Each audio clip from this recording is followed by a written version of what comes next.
عايز اخدكم بقى لحته تانيه. الامن في تركيا قبض على هشام عبد الله اللي بيشتغل مقدم برامج في قناه الشرق، لان جواز سفره انتهى وما عندوش اقامه.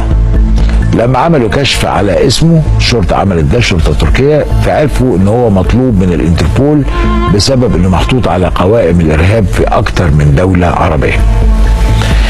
دورية أمن تركيا كانت وقفت هشام عبد الله في الحتة اللي هو ساكن فيها من يومين. أيمن نور مالك قناة الشرق اللي هو بيشتغل فيها ما تضامنش معاه ولا بعت له محامي، لكن عدد من أنصار الإخوان هم اللي كانوا بيتوسطوا عند السلطات التركية عشان يفرجوا عنه، خوفا من ان هو يتم ترحيله للقاهرة زي ما حصل من كام شهر لما الأمن التركي قبض على رامي جان وهو برضه بيشتغل كان في قناة الشرق. السلام عليكم. كنت عايزه اتكلم على اللي حصل مع هشام. يعني الناس بتسال اللي حصل، واعلام مع السيسي كمان تناول الموضوع بشكل غلط تماما يعني كالمعتاد.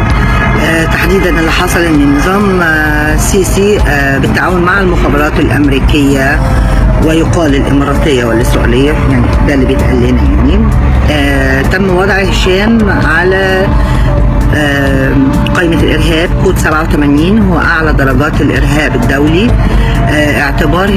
باعتبار إن هشام يعني خطر على الأمن العالمي،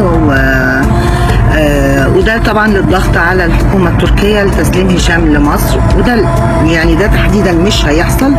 يعني الشواهد كلها بتقول كده المعاملة الطيبة، الرسائل اللي بتجيلنا يعني الناس بيقولوا ان احنا ده مجرد قانون واتفاقيات دولية، واحنا يعني اجراءات، يعني احنا بنطبق القانون واجراءات، ويعني واتمنى ان الاجراءات دي تنتهي سريعا النهارده يعني كما وعدونا. ده بالظبط اللي حصل مع هشام، ومفيش اكتر من كده هوت يعني. طبعا بتمنى ان الاجراءات يعني تنتهي النهارده زي ما اتوعدنا. متشكره جدا لكل الناس اللي تضامنت مع هشام. شكرا.